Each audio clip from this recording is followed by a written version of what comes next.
What's up, everybody? Welcome back to Point Kentucky. My name is Hunter Mitchell. I'm once again joined by my co-host Leah Edmonds. She's in a different state this time, though. How are you, Leah? I'm doing fantastic. How are you? I'm good. You are officially in Arizona now, correct?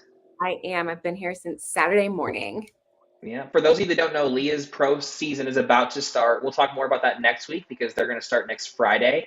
So we'll kind of go into more about their season and how that works, all that kind of stuff in next week's episode. But that is why Leah's in a little bit of a different location, and she will be for the next couple weeks. But she is still joining us. So thank you for still being here, Leah. We really appreciate it. Well, we had a busy weekend this past weekend with Kentucky Volleyball. You called the game Friday.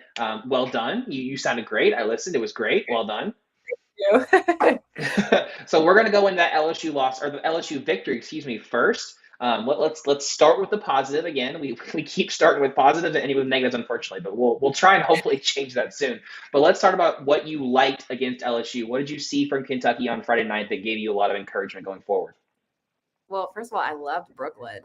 She Hmm. played fantastic on Friday and she was fearless. You can tell that going into SEC, she had a different mindset. And I mean, that was her first time playing 6 rotations and she did phenomenal. And I know the pressure and stress to go from like only have to worrying about hitting to having to do everything. I think she handled that really, really well. I think that's kind of like the name of the game. I mean, I think everybody did a really good job of adjusting the fact that Reagan Rutherford was not able to play. And I think Ajani, it took a little bit of a second for her to get Hmm. back into playing right side fully. And I think after that, but I think they did a fantastic job. I think there were moments where you saw them, they were kind of like going back into those old, but they kind of stayed the course with LSU. I mean, we saw some amazing defense. I mean, Megan flying over the Yeah. score table was a moment. I mean, made number one on SEC top 10. So, I mean, the crazy moments, but I really liked the defense. I really liked how they kind of stayed the course. Like, it, definitely moments where LSU was taking the game and running with it, but they kind of stayed the course and kept pushing through. And that's kind of what you want. You want patience because the game is long. But I really liked what I saw from them defensively, especially. Yeah, that game kind of showed off both of the areas of growth that we've been waiting to see from Kentucky. Like you mentioned about Brooklyn, we have seen flashes of brilliance from Brooklyn. That was the first time we saw sustained excellence from Brooklyn. It was a complete match from her. 19 kills, a 444 clip, only 3 errors. She had 7 digs playing in the back row, had a block. We even saw them go to her in the back row, which I thought was really interesting. First time playing in the back row, and she was coming out of the middle in that pipe attack pretty effectively. Again, we talked about her size and how that high contact point is a big addition, very, very helpful for her. So I think they liked what they saw out of her. Obviously, Reagan being hurt had that blocking injury in practice last week. So hopefully they're gonna get her back soon. I asked Craig about that after the match on against Tennessee on Sunday. He just said he's waiting for the medical staff to clear her and tell him that she's good to play. So hopefully she'll be back tomorrow for Georgia. We're still waiting to hear if she is indeed back. But I do think that injury to Reagan forced Kentucky to look for balance offensively around the net. It wasn't all Reagan, which at times Kentucky can become. They're so used to how great Reagan is, how effective she is, that at times their offense becomes very predictable. This forced them to go to Brooklyn more and Megan more and Elise more and Ajani more. And you saw 4 players get within double digit kills. Jordan Williams had 8, so almost 5 players with double digit kills. Kentucky was really, really balanced. 64 kills in a 4 set match is an impressive number 2. Really liked what we saw from Kentucky offensively. You mentioned the defense. Journey Robinson for LSU is one of, if not the leading kill getter in the SEC. She's been 1 or 2 all year long, and so to hold her to 091 hitting and only 13 kills in 4 set match, again, a really good defensive effort. You brought out pointed out the shift of Bevan into that middle back position and how effective her and Molly have been since that shift. Again, Bevan with 19 kills, Molly with 7 and 2 aces. We're starting to see that back line come together more. And I think defensively, it was a really encouraging match for Kentucky against an LSU team that, no, they're not tops of the SEC or anything crazy like that, but that's a good win over a solid team that I think is going to go well because, again, you're playing a team that has a phenomenal outside hitter. Even Jade Demps, who was a transfer in from Wisconsin, to contain hitters like that's a really encouraging sign moving forward. Let's kind of shift over to the Tennessee game because I think there's a little bit more to talk about with that because that was a game where we saw some old habits come back and just more of these struggles that we've talked about. What'd you notice from that match against Tennessee on Sunday? Like it was like a flip. So I got to see the last Mm-hmm. 2 sets. I was in practice, but I saw the Yep. last 2 sets, and I feel like it was a complete flip from what they had on Friday. I feel like they did not do a great job of containing Morgan Fingal. I mean, she went Yep. absolutely off. And I think offensively, they let Tennessee have too many options. It wasn't that aggressive serving that we had been seeing that had been becoming better. They were just in system too much, and the defense didn't have anything to do with it. And of course, we saw that now rotating door again of new people getting Yep. put in because people weren't able to sustain.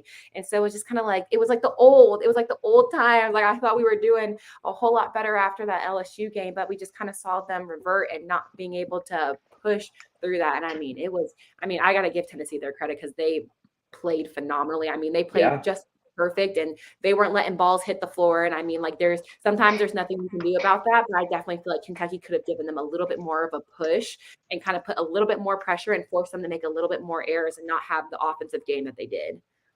Yeah, Tennessee, I photographed that game on Sunday. Tennessee really had their way from the beginning of the match. I mean, that first set ended up being 25-23 Tennessee, so it looks close in the box score, but that was 24-20. Tennessee was pretty easily going to have set point. Kentucky made a little bit of a run to make it a 1 point thing and kind of make it look closer than what it was, but it never felt like Kentucky was in that match. They struggled.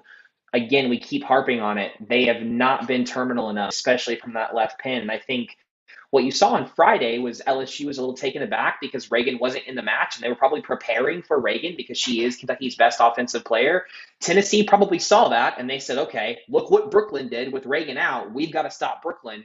And against Tennessee on Sunday, Brooklyn has 5 kills, 4 errors, hits 0-48, really wasn't a factor at all. They really keyed in on Brooklyn, and they knew without Reagan, if we stop Brooklyn, Kentucky is going to struggle mightily to get offense from anywhere else. Elise had it going at times in the match, and she had 8 kills and only 2 errors, had a solid hitting percentage. But Tennessee held 4 Kentucky players to 100 hitting or below. That is not going to get it done. You have to have more offensive production. Tennessee is statistically one of the best teams in the SEC right now, just in terms of kills per set, assists per set, the way that they're blocking, the way they're holding opposed to other, bad hitting percentages. So this is by no means a slouch Tennessee team. They are ranked, I think, are they 12 or 14 now? I think they're And 12. I think they're 12 now. They are right outside the top 10 that the committee just released on Sunday during that match. So this is a Tennessee team that's very good. They took Wisconsin to 5 sets, the #1 team in the country. So we knew it was going to be a challenge going into that match, but ultimately Kentucky's offensive struggles are still rearing their ugly head. Kentucky has got to find a way to be more consistent from that left pin.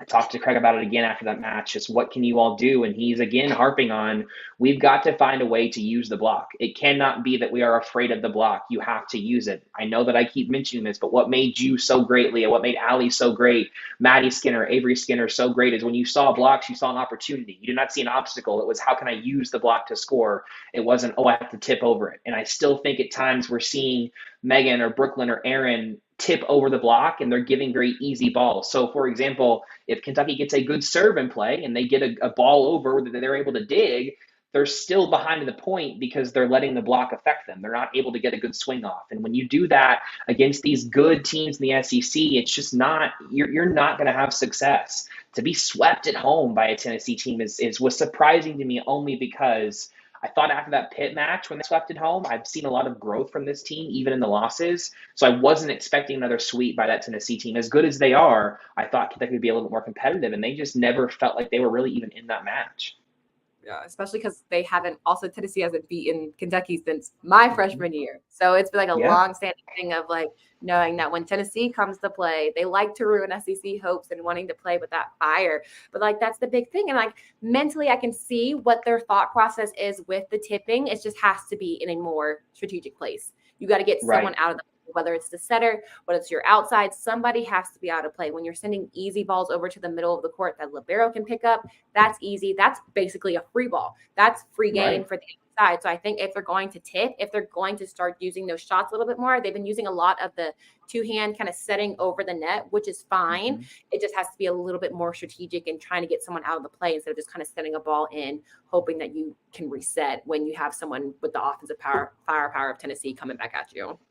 And we saw glimpses of that against LSU. Brooklyn had that standout play where she had the back set over her head in front of the 10-foot line. That was a beautiful kill. Again, those freshmen can't do that. So there are ways and times to use it when it's effective. You can't do it every time the block is in front of you. You have to find a way to swing high hands or tool the block out of bounds, something to attack the block. And the funny thing is when Erin Lamb was inserted in that third set, there was actually one of her first swings. She had a block in front of her and she hit a sharp, I've never seen her hit a ball so sharp in my life.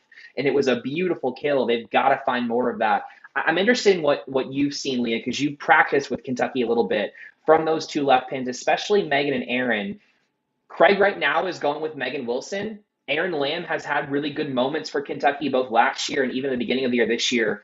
The one thing that's interesting to me about those two hitters is Megan at times seems a little bit more afraid of the block than Erin does. Erin, to me, always seems like at the very least she's going to go out swinging, which I think right now this team needs. Do you think that statistically, they're pretty even when you look at their overall numbers this season, but is there a right or wrong answer right now between Megan Wilson and Erin Lamb for Kentucky?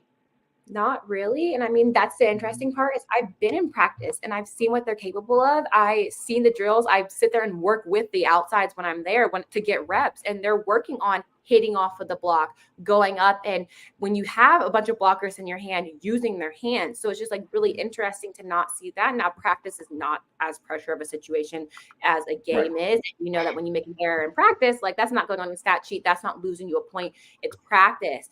But even in sixes, I still see them going for those shots. Now, Megan is a bigger outside, and that's something that you want. So her hitting the block shouldn't be too much of a factor because she's bigger than most pins that she's going to have. I mean, she's 6'4". She's taller than me. Yep. So that should be an advantage. So she really shouldn't be hitting the block as much if she's staying high. So that's also mentally her knowing not to pull down into the block. I'm already high above the block solely because I'm 6'4" and I'm jumping. I should be able to see over the block. So really, I think it just depends on who wants it more. At this point, one of them is going to have to be like, I want this spot more than the other, so I'm going to prove it. Because also neither one of them are playing 6 rotations either. So really right now, their only goal duty is to block and to swing and maybe play some off blocker defense. So right now it's going to be between the two of them. Who wants to play more? One of them has to take that. I want to play more. I want to be on the court more. I want to be the one taking all these swings. One of them is going to have to take that, not have Craig be like, okay, well, I guess if this person's not going, then I'm going to put this person in, or him wanting to push them to do something. It's going to have to come from within. Right. Let's shift to this weekend. Kentucky's got a pair of road matches, story of the season. They're always on the road, it feels like. So they're going on the road again, starting tomorrow with Georgia. Georgia is a sneaky good team. This is a program that has been getting better the last several years, especially. They've got a dynamic left side hitter in Casey Evans. She's a graduate.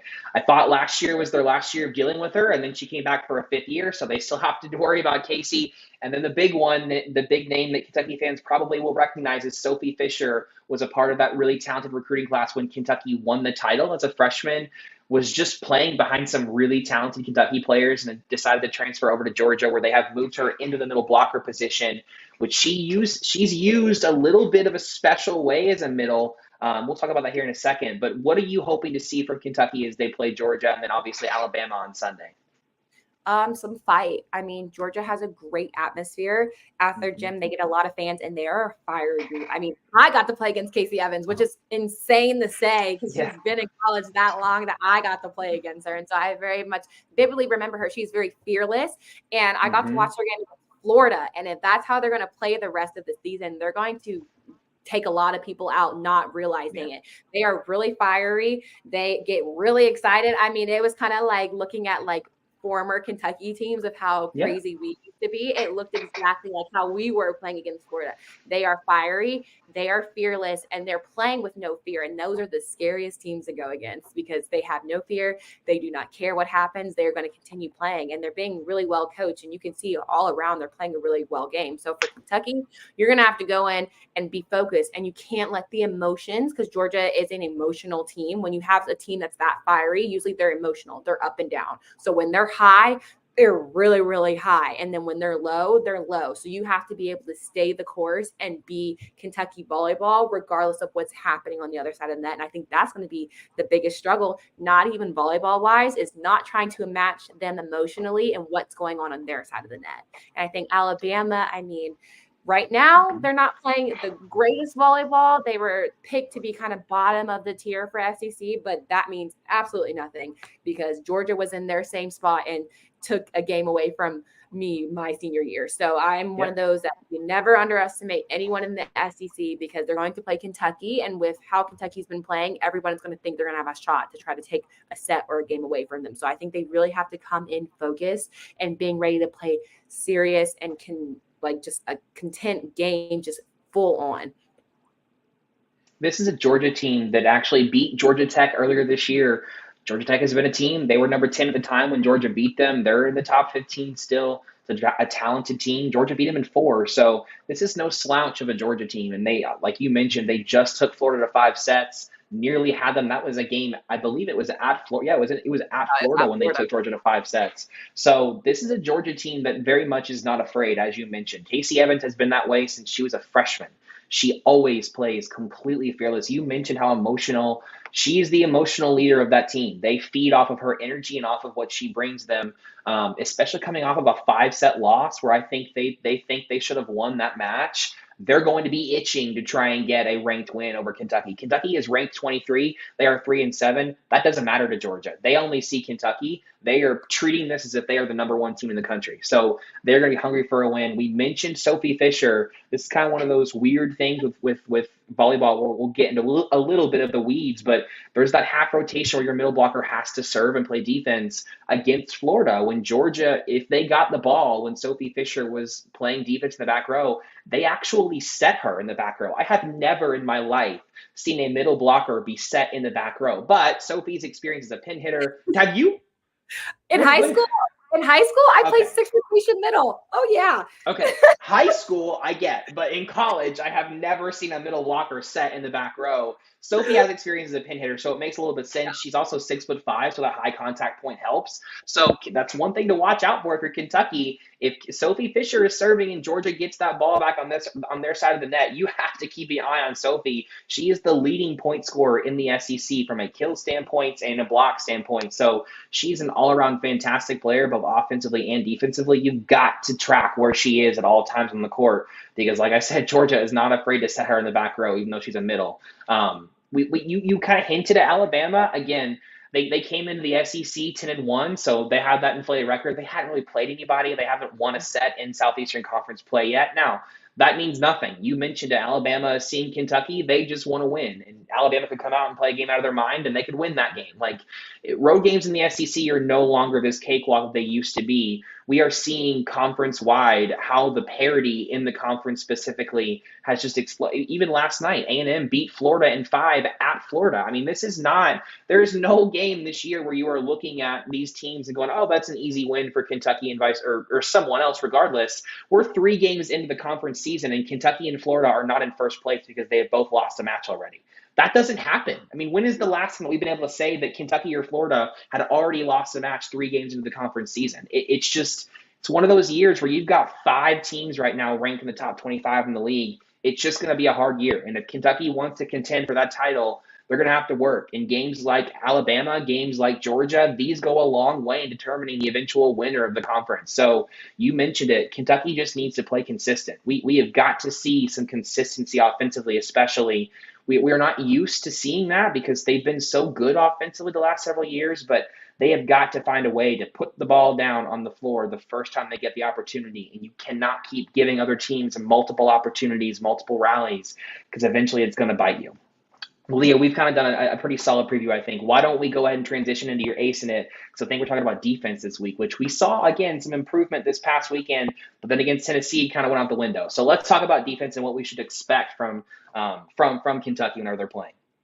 Yeah. So last week we went over offense and talked about how we do have plays and offensive schemes, and it's the same for defense. So when you have let's give example, Casey Evans for Georgia.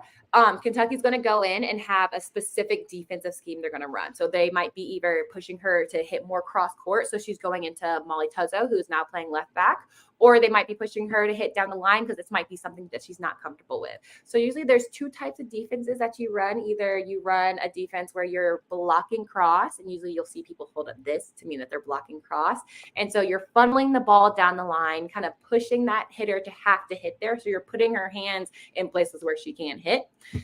Usually when you block that, your left back and your middle back kind of take a step back and they play a little deeper because technically their part of the court should be blocked. And that's the big thing. It should be blocked. It should be taken away. And sometimes that doesn't happen. So they're deeper so they can get balls that touch the block because that's what the block's job should do. And your right back is taking that ball. And then sometimes you have a defensive scheme where you're blocking line, and usually you see someone hold up a finger like a 1 to show that they're blocking line. So then you're funneling balls basically to your libero or whoever's in left back. And sometimes you do that a lot when you know you have a really good libero. I know when I had Gabby Curry, a lot of times we funneled a lot of balls to her because we knew that she'd be able to handle them and take pressure off of Madison, take pressure off of whoever's in middle back having to play down that line. You just funnel balls to her and make it really easy. Or somebody might be a really big line hitter, which you really don't see that often, but somebody really might crush a line all the time and you want to funnel the ball down to your libero. And so sometimes you do that. It just kind of depends on who's in front of you. And then sometimes you have we call ball on, nose on, where you kind of line up exactly where the ball is set. So a lot of times when you're blocking angle or cross, you're blocking a hitter and how they hit. But sometimes when you're blocking ball, you're blocking where the ball is. So sometimes you do that when you know a hitter has both. I know a lot of teams blocked ball on for me because it kind of gave me only a little bit of cross, a little bit of line, made me have to think a little bit more instead of letting me hit either or. Because if you let me have, so they kind of only need a little bit of each. And so that kind of works to kind of help make a hitter think and only give them less options, bigger chance of them hitting into the block. So basically that's kind of how your defensive schemes work. I mean, each team is different. A lot of defensive schemes work around the middle. So sometimes you have calls where the middle might front the middle. So she'll follow the middle on the other side. So if you have someone like Sophie Fisher is getting a lot of kills or in a specific rotation, we know that they set her a lot. You're going to have your middle follow her. So you're going wherever she is so you can't get beat by the middle. And that works sometimes for some teams, especially when they are running a lot in front. And that gap in between middle and right front, which tons of people score on, you'll see a lot of times the middle will get in front of them to make sure they have a good block.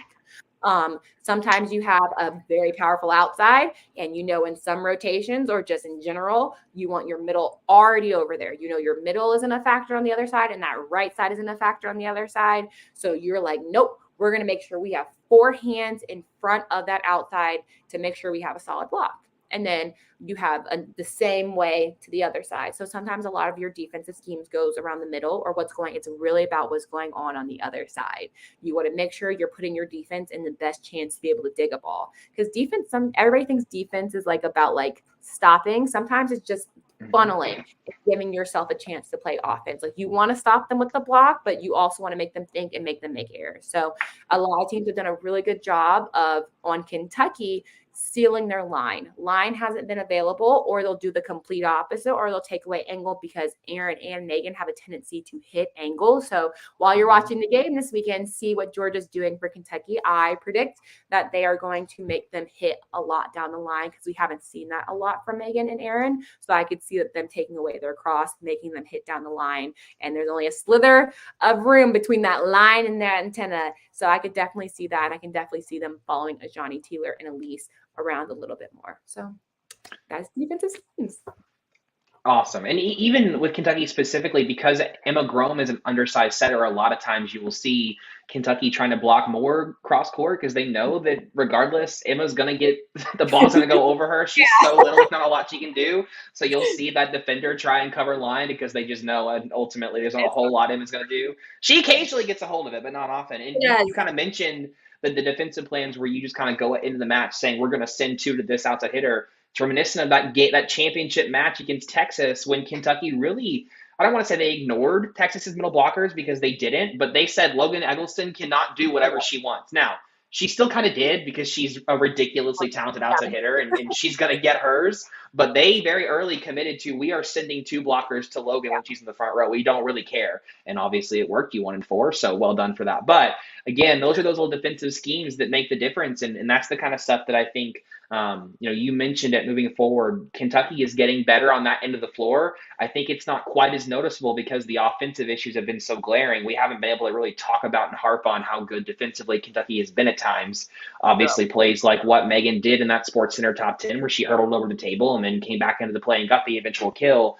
Those are big things that we just aren't able to really notice because the offense has struggled so much. You mentioned it.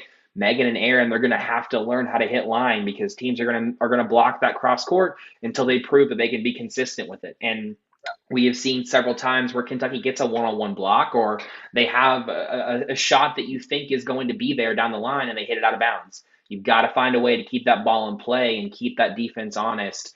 The more you keep them off balance, the quicker you're able to, have success offensively. You get that block off balance, and then you can have some more success. So again, you're 3-7 right now. A lot of people are still wondering, how is Kentucky ranked? You're 23rd in the country and you're 4 games below 500. I think it's a very clear sign the committee is seeing and recognizing this team has had a bear of a schedule, one of the toughest in the country. So the fact that they are still ranked, I think, should tell you a lot about how the committee is kind of looking at Kentucky right now. They still believe this team is very talented and has the pieces to make a deep run.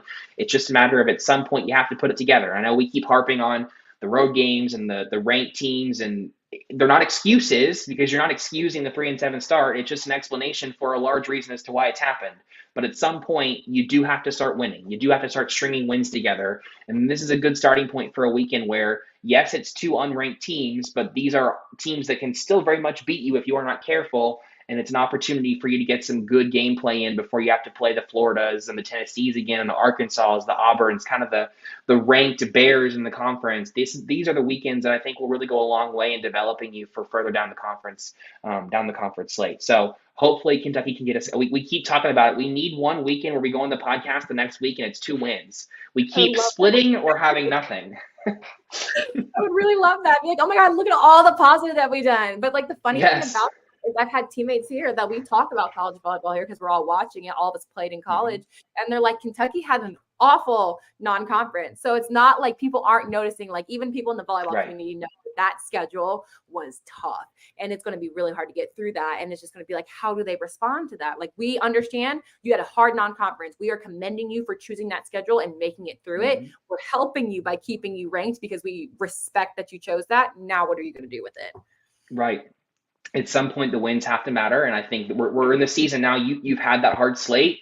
You face that competition. You know what it's like. Now's when you start stringing wins together and start showing, all right, we are a talented team. They've had some injuries too. This team, it's not like they haven't been able to catch a break. I mean, losing Reagan when you're playing Tennessee at home, that's a big loss. That's your leading point scorer that you don't have now all of a sudden against a top 15 team. So that's a hard thing to deal with, but it's just conference play. You got to figure it out. And I think, again, Brooklyn's getting better. Molly's getting better. The defense is getting better. It's happening. It's just slow, and you didn't have a schedule that was favorable to a slow progression. You really needed it to be pretty quick. So anyway, thank you all again for joining us.